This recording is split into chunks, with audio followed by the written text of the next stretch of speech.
Que retrouve-t-on chez Simplement Plein Air?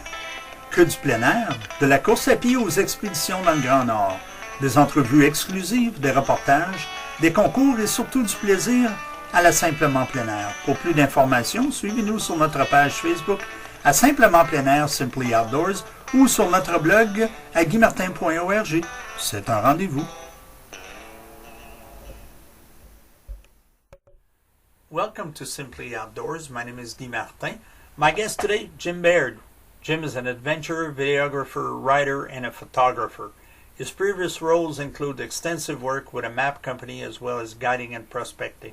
Jim has shot videos for Cineflick Productions, BBC Worldwide, 13 Minds, and the Weather Network in the United States. He's produced a video series such as the Kisegami River Solo and Lessons from the Trail with Jim Baird. Jim's content also has appeared in print for several publications that include Explore, Canoe Routes, Real Fishing, Ontario Outdoors, Outdoor Canada, Canoe and Kayak, Field and Stream, and so on. Jim is an expert woodsman, whitewater canoeist, survivalist, and a bold wilderness navigator. His expedition experience includes a solo trip down the canoe-eating rapid of the Kisegami and then the tempestuous James Bay coast, 800-mile snowmobile expedition across the Northwest Passage, 300 miles above the Arctic Circle, a month-long descent of the Northwest Territories Kuujjuaq River in the Arctic Archipelago, followed by 120 kilometers of paddling the Arctic Ocean.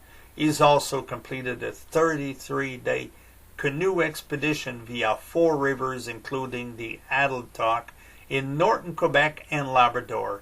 Now, I would compare Jim to the Daniel Boone of modern days, and I would even dare to put him in the same sentence as Sir Edmund Hillary for the first expedition to the Northwest and the Lewis and Clark expedition. Welcome to Simply Outdoors. As usual, we have another interesting show for you this week, and I am with none other than Jim Baird, the adventurer. Jim has done something very exceptional, let me tell you.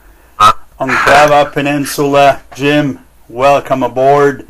And I know we've been talking for a little, I'd say about 15-20 minutes about your adventure. You're very passionate, man. I want you to give this to our listeners because you have made me dream, so I'll let you go. So welcome to Simply Outdoors, Jim.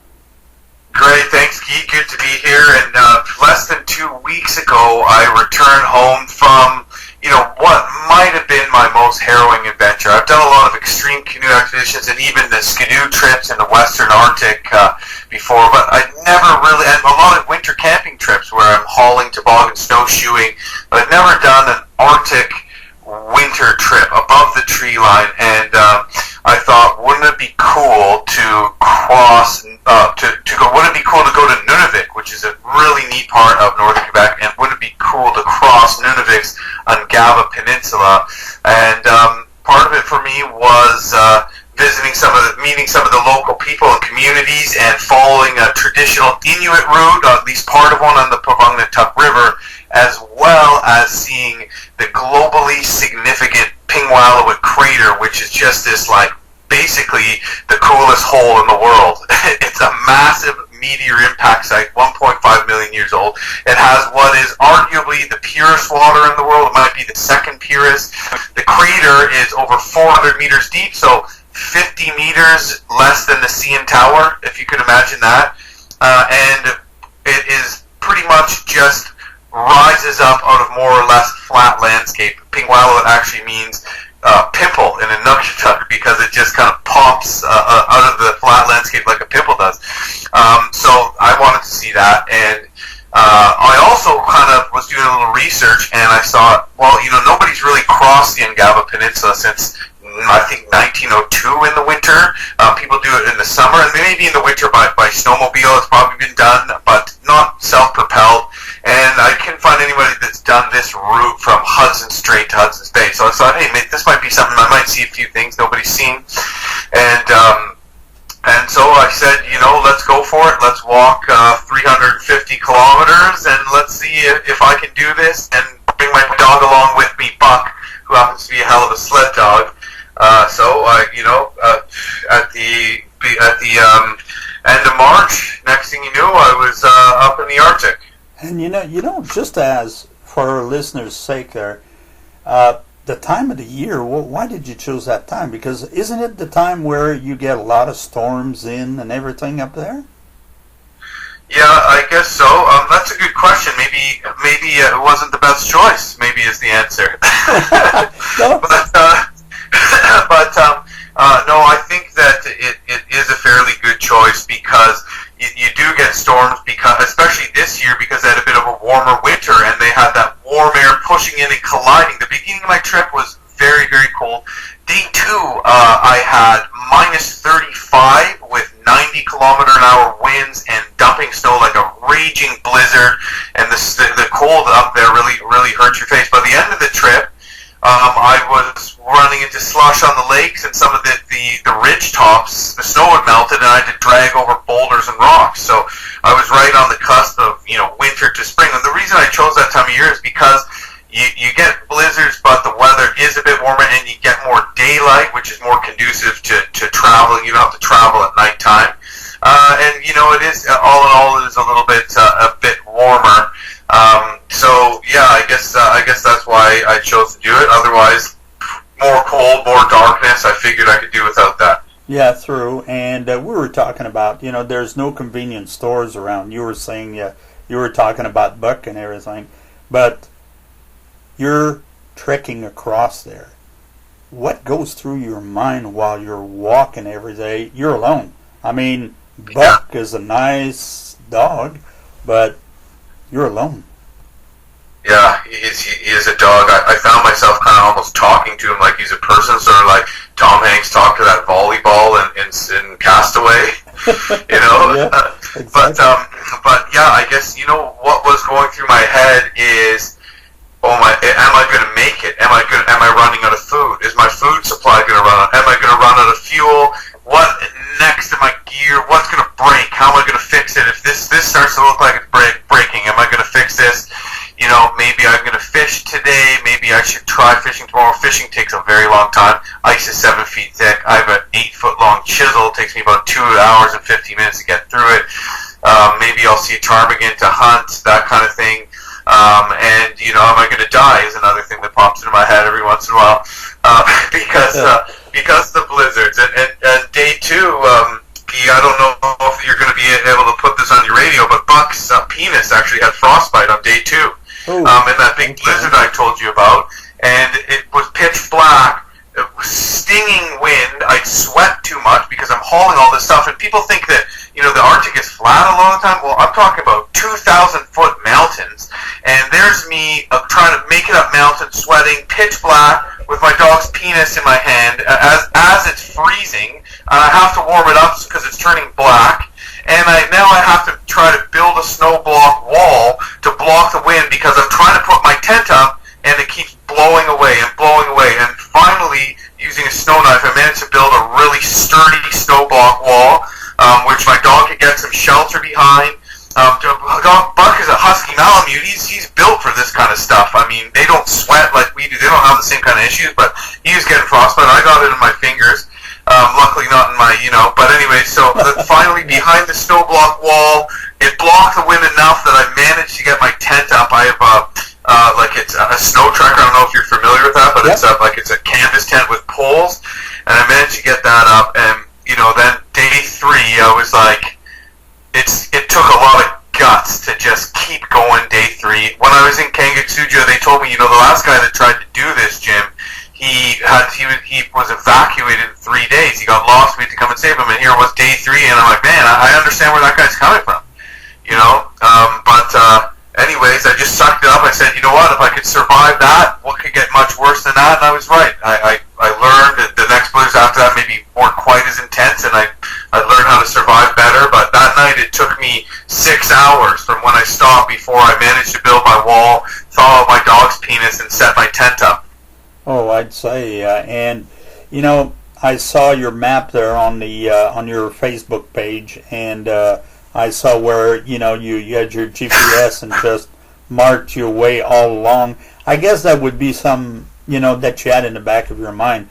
What happens if I get lost? Did you have a evac plan? Did you, or I know you're an adventurer, but man, whew, that's something.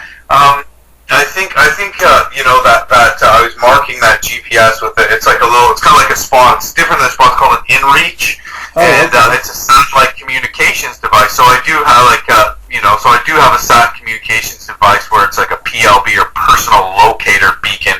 I can press a button and it'll put out a signal if someone comes to save me, or more realistically, someone will come and know where my body will be, because nobody can come and just save you anytime if you're in the middle of nowhere and the closest helicopter is God knows how far away, and even by Skidoo it's a 2-day round trip, probably more than that, probably 2-3 days even to get there by Skidoo. Plus, no one can get there if it's in the middle of a blizzard and you're freezing to death. So all our fancy communications equipment, I hope it doesn't give some people a false sense of security, because really in situations like that, it's you press it because you want them to find your body, because at that point you're not going to live anymore. And yeah, it can get pretty serious. Was I scared of getting lost? I don't think so. I know how to use a compass. One of the things, I know how to use a compass really well. I had all my declinations updated by going online and getting update Government of Canada declinations for those exact GPS waypoints in every spot, and I wrote the declinations on my map, because you can look at a declination diagram and see which way the magnetic pole is shifting in the map datum, but those are like right for 1982. You wonder how serious it is when you're traveling. The distances I am, a little inaccuracy can throw you off. So I had the most up-to-date declination, which is the difference between true north and magnetic north, so I could set my compass properly. And at that point, how do you miss Hudson's Bay, right? So as long as I know when I get to Hudson's Bay where I am, and am I south of Akulavik or north of Akulavik? Exactly. That way I can use my sat equipment or radio, if you have that, to radio and tell them, listen, I'm on a big bay. I can look at my map and say, well, I'm on a big bay, so obviously I must be, here. Hey, I'm on a big bay. I think it's called whatever. In my case, it was Mosquito Bay, south of Akulavik, and that's how I got picked up by Skidoo once I'm about 40 clicks south of Akulavik, once I made it to Hudson Bay. Yeah, Jim, I have a question that will kill. I know a lot of people have asked this. Well, if you talk to an adventurer, if you talk to Jim, ask him, why in the world would someone do that? Yeah, everybody asks me that question, and I just never have a good answer. So I'm just like, why not? Exactly. Why not do it? I guess like, why do people climb El Capitan? Because it's there, right? So I guess there's a lot of reasons for me. First of all, I thought it was pretty cool. I want to see Nunavik. I want to do something hardcore. A lot of me kind of thinks like I like thinking about how people used to survive back in the day, and I kind of want to be a part of that. I want to see how they did, how our ancestors survived, how the Inuit survived. I want to and I also want to be in these really wild places, because you get an amazing feeling of freedom when you're in these places, Guy. Like, when I got home, for like at least a week, I was still like in a zone where like absolutely nothing stressed me out. I'm not worried about my mortgage or phone payment or this or that. Like, nothing really bothers you. No, you don't care. Nothing really annoys you, because I guess you realize that back to reality, which we call society, is that's real. But at the end of the day, I almost died in a freaking blizzard. So how bad is it if I can't pay my cell phone bill? You know what I mean? Mm-hmm. So. It kind of puts you in a headspace that I think is something that is really interesting to experience. You really feel that feeling of freedom. You really feel connected with the world, with nature, and you get to also you meet some really interesting people. I mean, in Canada, we have the opportunity to go places where people still rely on the land for a lot of their calories. I got to eat country food with some Inuit hunters. I was eating muktuk, which is beluga whale. One point there, I was eating a piece of muktuk is just raw. Muktuk is just raw whale skin, so it's frozen and it's beluga whale skin. So I was eating it, and I said, "What's this blue one?" I was thinking, "Is this a different? Is this like narwhal, a different kind?" They said, "No, that's a baby." And I'm like, "I'm eating a baby beluga." Okay, whatever, and it was pretty good. I mean, that's an Inuit delicacy. They have a store there in Kangiksudyo, but it's like $20 for like 10 pieces of asparagus. It's crazy. It's so expensive to buy any food or buy anything up there. Everything's so expensive just because how hard it is to get there. So the flight from Montreal to Kuujjuaq, which is really, really further, basically where the trees go to, which is, over 300 miles south of Kangiksudyo, I believe. It costs more. It's a 2-hour flight from Montreal to Kuujjuaq. It costs more to fly to Kuujjuaq from Montreal than it does to Australia. So you got to understand the remoteness of some of these communities and some of these areas that in the Canadian North. So it's just a really awesome thing to experience. Yeah, I realized, when a few years back when I went up there, I realized now that I was really a tourist, compared to what you've done there. That was awesome. Yeah. But now, tell me about Buck. Did he get okay, poor guy? Oh yeah, he was totally fine actually. He was, I made sure he was, that it didn't get worse. And I actually had a little dog jacket. Before I'd gone up there, a friend of mine who's a professional musher told me the same thing had happened to him with his dog when he was racing the Iditarod. I'm just like, that's not going to happen. There, I'm day 2. Same thing happens to my dog. So I put this jacket on him on windy days. It has kind of a little flap that kind of protects his junk, and I think that seemed to work. And poor dog, I've taken him on summer trips where he gets attacked by black flies and all that kind of stuff. So he didn't really seem to mind. If it was me, I would have called in a heli evac if that happened to me. But I guess he didn't seem to care. And after that, he was, by the end of the trip when it started warming up, he was getting too hot. And then when we're home, he starts whining now. He's like, when the hell does my 9-hour day walk start? Like, exactly. This is boring. Right? So now he's just used to, he came back, was in amazing shape. Both of us were in amazing shape. And, I go back and start playing on my hockey team. I'm just like blowing around guys. You think you'd miss a couple weeks of hockey and you'd be not as good, but you come back, you're in way better shape and you're just better at everything. Oh yeah, and your mind is cleared of everything. But now we have talked off the air. You're now up to something else. You're preparing some, aren't you? Well, actually, really just this weekend, I'm just going up to Northern Ontario. It's not a big deal. So for the long week, I'm just going to do a smaller loop. And you know what? To be honest with you, I'm not 100% what my next hardcore expedition is going to be.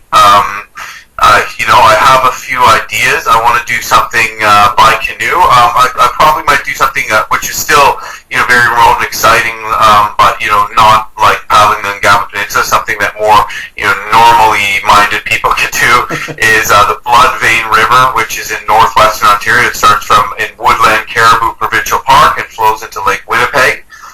So that's something that I might do. And for my next big expedition, got a couple ideas, but nothing set in stone yet. No, so we can't have anything. We can't get any secret. Is there any planning? Is there anything in the works? Not yet, right? Yeah, I guess not yet. I have,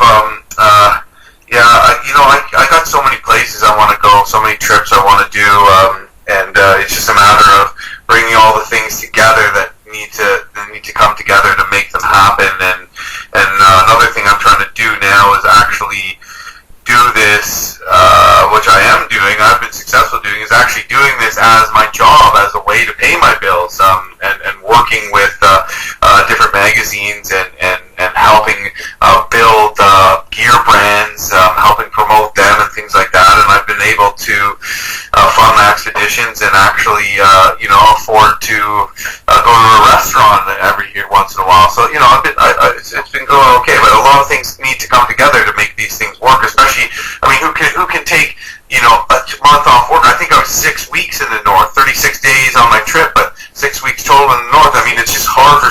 take that amount of time off work, let alone be able to plan the whole thing and pay yourself afterwards. And that's kind of what I'm taking on. It's like 2 expeditions in one, Exactly. So you folks heard it.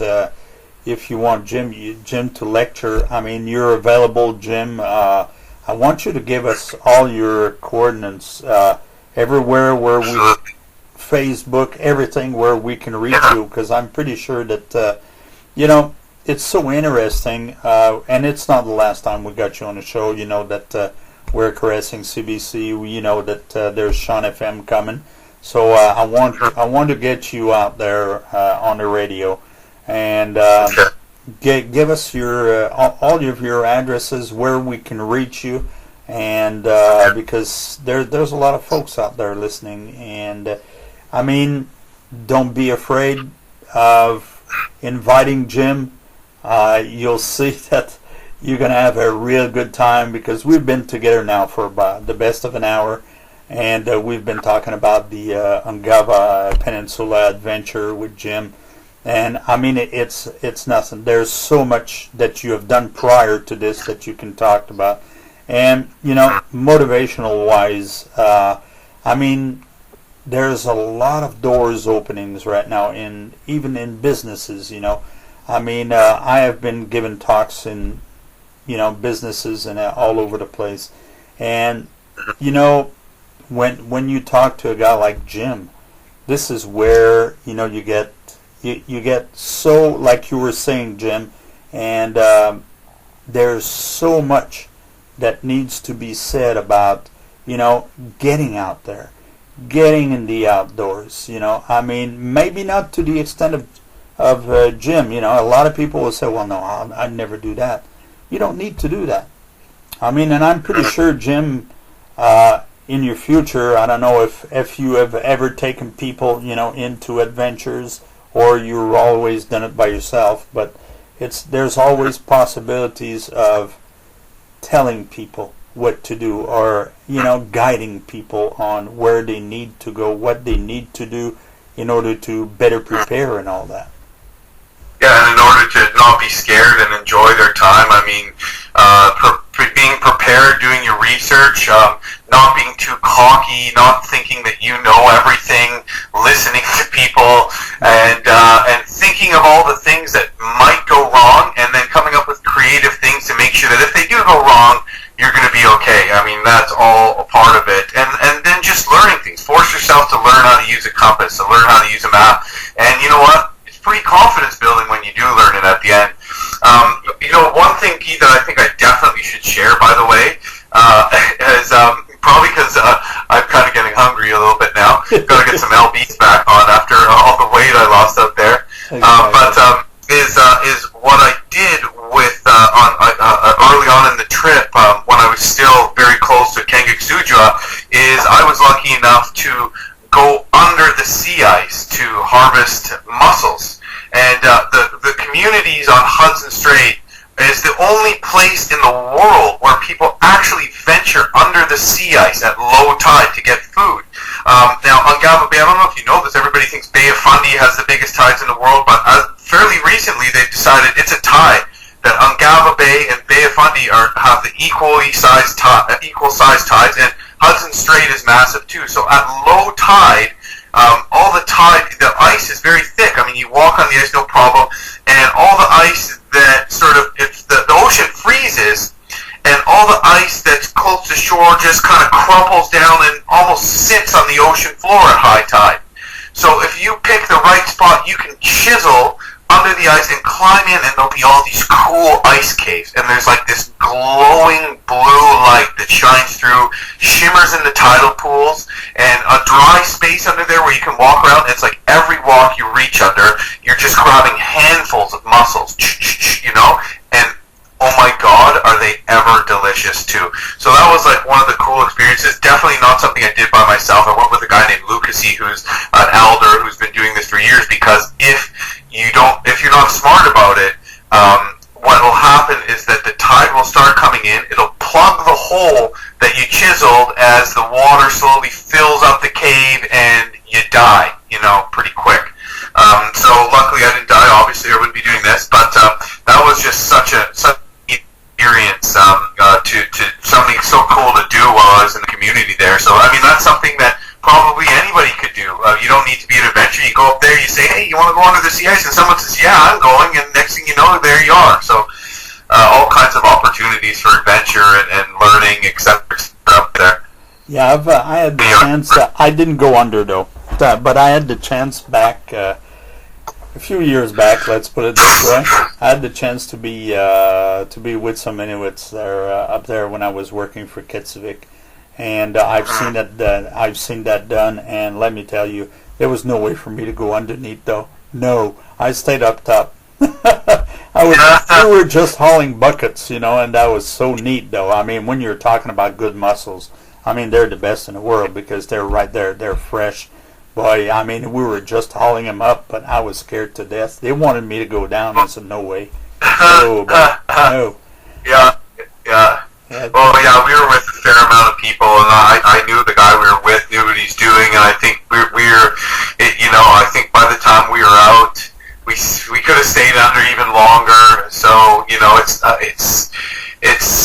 I didn't feel like we were in as much danger as I thought I was going to be in, but that also just could be ignorance on my behalf, that I'm like, oh, we're safe, yeah, and like I was really an inch from death. I don't know, but I know this guy's been doing it for years, and he's lived to a fairly old age, so that always makes me feel good. You're going with the guy who does it all the time, and he's still alive, and he's a lot older than you. Hey, maybe I'm going to live. So I mean, it was pretty cool. And you're right here today, so you lived through it. And like I always say, when we talk about fishing, hunting, and everything, and you're going into a new area, the best way to do it is going with a guide. Always. So when you go and you're hearing Jim, talk about his experiences and everything, why not contact Jim? If you want Jim to come over and lecture, why don't we just get all together there and just spread the word? Because we've got a guy that's experienced there. This guy has been, well, just that trick, and we're not talking about anything else. But when you're going to give us your Facebook page and everything, and your website, folks, go and just browse, and you're going to see what Jim does and what Jim will do, in the future. And you were talking about TV shows and writings, and all that. Discovery Channel. I mean, yeah. I have actually next week. It was supposed to be on already, but they decided to actually extend the piece a little. So next week on Daily Planet, Discovery Canada, which is on, I believe, 7 p.m. I'll post the exact time it's going to run on my Facebook page, but that's going to be a neat little bit about my Angaba trip. My Facebook page is Jim Baird Adventurer. Also, I'm doing YouTube now too. I'm trying to get some cool videos up there, which is Jim Baird the Adventurer. That's my YouTube channel. Twitter is @JBAdventurer, and my website is theadventurer.ca. And then, of course, I'm also on Instagram too, posting some pictures and stuff, which is JB Adventure. So I'm trying to get some stuff up there. I've been a little behind, but I'm going to get, because of this, producing this thing for Discovery, but I'm going to get some cool pics up of me going under the sea ice, me building igloos with some Inuit in Northern Lights. I had Northern Lights every night for 2 weeks at the beginning of the trip. Wow. It was awesome. So I'm going to get some of that stuff up there, and I really enjoy speaking to. I love doing presentations. It's another passion of mine, and sharing what I do. You talk about the motivational side, man. It's like, I got the motivation to keep pushing on, and you have time for a little introspection, and some things kind of pop into your head that do help you keep push on. But those things, when you get back, they also really help in other areas of your life. That's something that I definitely have a lot to talk about in that area. Okay, and all of the links, all of your Facebook pages and everything, folks, all of this will be posted with the interviews. So if you're on the website, you're listening to the interview, just you'll see right at the bottom there. We'll put everything, all the info will be there also. So don't worry, you'll be able to reach Jim anytime. Well, Jim, we're already coming to an end. Man, it's been, about half an hour. Real quick half an hour, and I'm sure it's not the last one. We'll get together in midsummer, and we'll get back on what Jim does, and maybe, just maybe, we'll learn the next big adventure that Jim will get into. Maybe we'll be able to pull out some secrets there. How's that, Jim? That sounds good to me. Okay, so folks, you've heard it on Simply Outdoors. Well, you have a great week.